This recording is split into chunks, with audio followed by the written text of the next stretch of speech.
So the question is, what do you like for footwork drills for kickboxing? I don't like to separate boxing drills or boxing footwork drills or kickboxing or grappling. I like to combine them all into fighting footwork drills. It's all together. To me, it's all together because in MMA, it's all styles combined into one. So there's no separation. So there's no kickboxing footwork drills.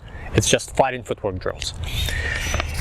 In terms of actual drills, what I like to do is I like to start off by separating, by drilling in isolation. First, I start off with only footwork. So a drill would be, so I start off with just moving forward, then moving back, forward, moving back.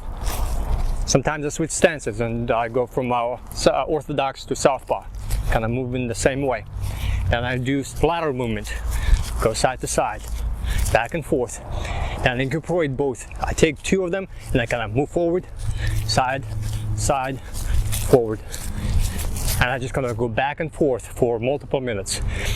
Then I incorporate some pivot out, maybe up to the opposite side.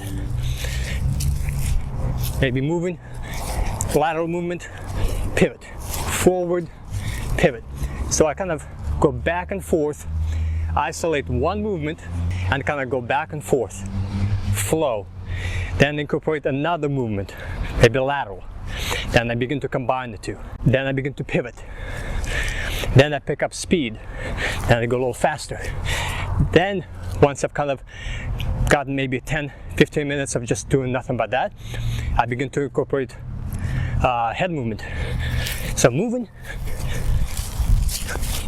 and moving my head at the same time, making myself a very difficult target. So I take all the forward drills that I did solo in isolation, combine them together, then I begin to combine head movement, then I begin to strike. So after that, maybe I start moving forward, but I start throwing punches at the same time. So I move and I strike. And I go back and I slow it down first. The most important part of drilling, whether it's punches, footwork, kicking, combination, head movement, you have to start slow and ramp up the speed, especially if you're doing it for the first time. When I introduce striking, I slow it back down and I go back to just forward movement. But I throw my strikes and I go back. Then I go maybe lateral and I throw my jab. Maybe I go forward and then at the end I throw a cross. Maybe I go backwards and I throw jab cross. Jab cross. Incorporate footwork with punching. I also incorporate kicking.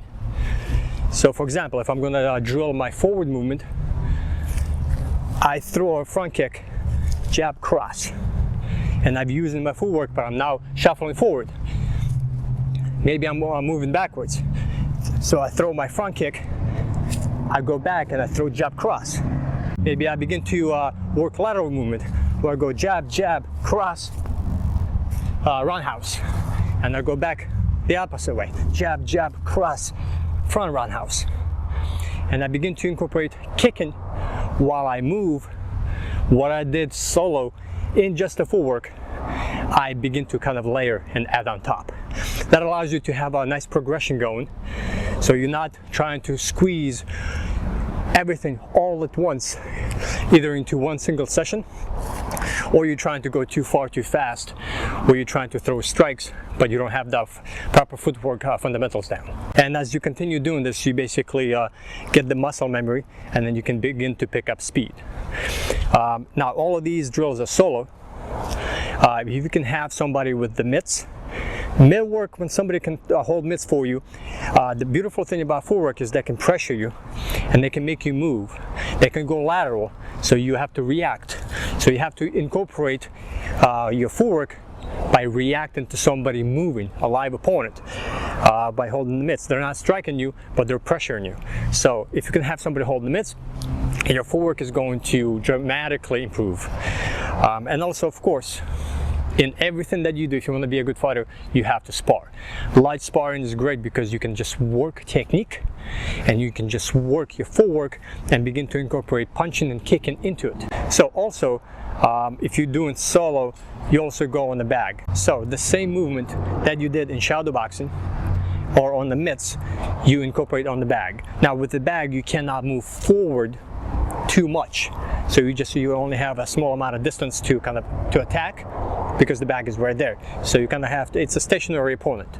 But it allows you to just do a single come in, throw your combination, and then either use your footwork to get out, in and out, pivot out, you basically move yourself in, strike, move yourself out. So the way this looks like on the bag, you basically take what you did in shadow boxing and incorporate on the bag. Start off very slow with just footwork, because now you have you have a stationary opponent. Now you have punching range and kicking range. So you can come in into a punching range, come back out, come in, pivot out, then add strikes.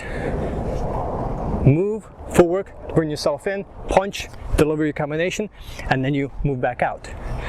That's the key to using the bag and working the bag, is using your feet and footwork to get into striking range, deliver your combination, and then move or pivot out, or get out of the, don't stay stationary. So you incorporate what you did in shadow boxing, all the drills, into bag work. There's no difference other than now you have something to strike and something to kind of gauge how close you can get and how far you are, and kind of gauge that distance at the same time. So that's how you work the bag, incorporate footwork, and that's how you start with footwork with shadow boxing.